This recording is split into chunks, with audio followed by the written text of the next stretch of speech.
La la la la la la la la la la la la la. আসসালামু আলাইকুম, I am Rubina Alamgir. আপনাদের সাথে একটি নতুন ব্লগ ভিডিও নিয়ে হাজির হয়ে গেলাম। অবশ্যই সবাই আমার চ্যানেলটি সাবস্ক্রাইব করবেন, লাইক করবেন, কমেন্ট করবেন, শেয়ার করবেন। আমার ভুল ত্রুটিগুলো ক্ষমা করে দিবেন। ফার্স্টেই অনেক বড় একটা ব্যাগ দেখলেন, ব্যাগটা খুললাম, ব্যাগ থেকে একে একে কী কী বের হয়ে আসলো। তেঁতুল, অনেকগুলা তেঁতুল, মানে পাকা তেঁতুল আর কি কিনে নিয়ে আসছে। এই তেঁতুল কেনার কারণ হচ্ছে কি, আমার রূপার যে জিনিসপত্রগুলো সেগুলো ওয়াশ করার জন্য তেঁতুল নিয়ে আসা। তাছাড়া তেঁতুল দিয়ে তো তেঁতুলের আচার, তেঁতুলের টক রান্না করা যায়, তরকারি, কিশমিশ সেমাইতে লাগেই, মাস্ট বি, যেহেতু আগামীকালকে ঈদ ইনশাল্লাহ, সো লাগবেই। তাছাড়া হচ্ছে এই মশলা তো লাগবেই, মশলাও কিনে নেওয়া হয়েছে, জিরা কিনে নেওয়া হয়েছে, এলাচ, এগুলা কিনা হয়েছে, একে একে সব কিছু কিনে নেওয়া হয়েছে। ঈদের বাজার বলেছিলাম অল্প অল্প করে করতে, এবং কি ঈদের দিন রান্না হলে এগুলো নষ্ট হয়ে খাওয়া হয় না, অল্প পরিমাণে করতে। এক ক্যাচিং রুমের একটা লাইট দরকার ছিল, একটা লাইট নেওয়া হলো। আর কালকে তো মাংস মাপার একটা ব্যাপার থাকবে, 50 কেজি ওজনের জিনিস মাপা যায়, একটা মাপনি কিনে নিয়ে আসলো। তো চিকন সেমাইটা জর্দা সেমাই করলে আমার খেতে ভীষণ ভালো লাগে, জর্দা সেমাই অনেক পছন্দ করি। টমেটো তো লাগবেই, কালকে সালাদ করতে হবে। তাছাড়া তরকারিতে তো টমেটো লাগেই, সালাদের মধ্যে শসাটাও লাগে, শসাগুলো একদম টাটকা টাটকা, সকালবেলা করে এসেছে তো বাজারটা, দেখতেই পাচ্ছেন। আর হচ্ছে লাচ্ছা সেমাই, লাচ্ছা সেমাই মাঝে মাঝে বিকেলে এমনিতেই নাস্তা হিসেবে খাওয়া হয়, আর ঈদ যেহেতু সেক্ষেত্রে আমার নিয়ে আসা হলো। চিনি আছে, যেহেতু সেমাই করলে তো এতে চিনি লাগবেই। আলু নিয়ে আসা হলো, মাংসতে তো আলু দিতেই হবে। তাছাড়া আজকে অলরেডি মহিষের মাংস, তারপর হচ্ছে গরুর বট রান্না করা হয়েছে।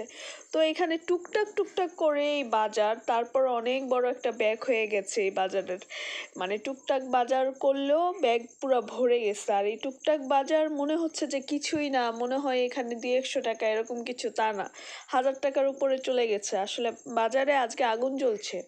গতকালকে যে টমেটো ছিল নাকি 60 টাকা, আজকে ওই টমেটো হচ্ছে 100 টাকা, শসা 100 টাকা।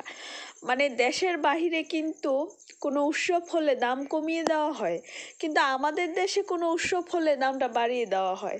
মানে এটা যে কোন ধরনের বিবেক বা কোন ধরনের জুলুম, এটা আল্লাহই জানে, আর ব্যবসায়িক যারা তারাই জানে। তো মাপনিটা তো লাগতোই, যেহেতু কালকে মাংস মাপতে হবে।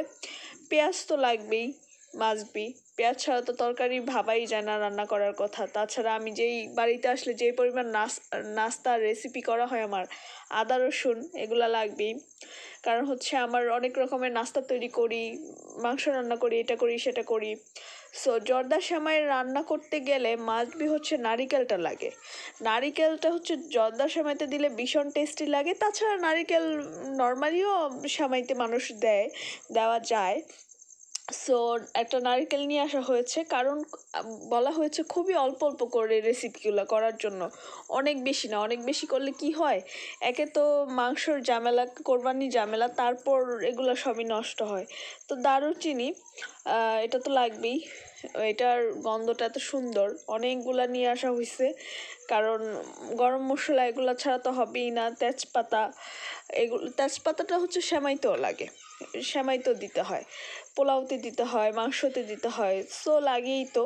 তো এই জন্য কিনে নেওয়া হয়েছে। তারপর লাল টকটকে মাংস, কিসের মাংস? মহিষের মাংস। লাল টকটকে মহিষের মাংস গতকালকে রাত্রে জবাই করেছিল মহিষটা, আপনাদের সাথে আমি একটা শর্ট ভিডিও শেয়ার করেছিলাম। সো ওই মহিষের মাংসই হচ্ছে আজকে সকালে মা নিয়ে আসলো, একদম লাল টকটকে মহিষের মাংস, আসলে দেখলেই বোঝা যায় কতটা লাল। আর মহিষের মাংস আমার ছোটো ভাই ভীষণ পছন্দ করে, আর আমাদের ঘরে সব সময় খাসি, মহিষ, মানে হচ্ছে মুরগি, তারপর গরু, হাঁস, এই বিভিন্ন রকমের মাংস আলহামদুলিল্লাহ সবসময় ফ্রিজে থাকে, সবসময় বিভিন্ন রকমের মাছ তো থাকেই। মানে আলহামদুলিল্লাহ, আল্লাহর নিয়ামত, রিজিক, রিজিক আমার ঘরে ভরপুর। যেমন নিজেরা খেয়ে তৃপ্তি, তেমনি বাহিরের কেউ আসলো না খেয়ে কখনো যায় না। তো মহিষের মাংস আমি ছোটো ছোটো পিস করে কেটে নিয়েছি, মা বললো কেটে নিতে, যে সবগুলোই রান্না করে ফেলবো। কেটে নাও, যেহেতু ছোট ভাই রোজা আছে, তাছাড়া সে খেতে পছন্দ করে। তো এই জন্য অলরেডি রান্না হয়েও গেছে, আমাকে বলতেছে লবণ ঠিক আছে কিনা, মাংসটা হয়েছে কিনা দেখতে। তো আমি খেয়ে দেখছিলাম, ভীষণ রকমের টেস্টি হয়েছে আর খেতেও ভীষণ রকমের ভালো হয়েছে, হয়ে গেছে অলরেডি। একটু ঝোল ঝোল রাখা হয়েছে মাংসটার মধ্যে, কারণ হচ্ছে সারাদিন রোজা থেকে ছোটো ভাই একটু ঝোল ঝোল দিয়ে খেলে ভাল লাগবে। তারপর কালকে তো আবার খাসির মাংস, গরুর গোস্ত রান্না হবে বা মুরগি রান্না হবে, হাঁসও রান্না করতে পারে, বিভিন্ন রেসিপি রান্না হবে। তো বটটাতে আলু দেওয়ার জন্য ছোটো ভাই বললে এইভাবে আলুগুলো কেটে নিতে, আমি কেটে নিয়েছি। বটটা আগেরই ভাজা ছিল, সেটা আজকে আবার নতুন করে বোনা করলো আলু দিয়ে। সে ইফতার পরে ইফতার করবে এটা দিয়ে। তো করা হয়ে গেছে, পর নিয়ে আসছে হচ্ছে বট, এখানে প্রায় 2 কেজির মতো বট। এই তো 2-3 দিন আগে বট নিয়ে আসলো, বট বোনা হলো, বট অলরেডি আজকে আবার বোনা করে খাওয়া হচ্ছে। দেন আজকে আবারও সকালবেলা মহিষের গোস্তর সাথে হচ্ছে বট নিয়ে আসছে, গরুর গোস্ত নিয়ে আসছিল, বড় মামাকে দিয়ে দিয়েছে। তো এই বটগুলো হচ্ছে পরিষ্কার করেছে, আবার গরম পানিতে ভিজিয়ে রাখা আছে।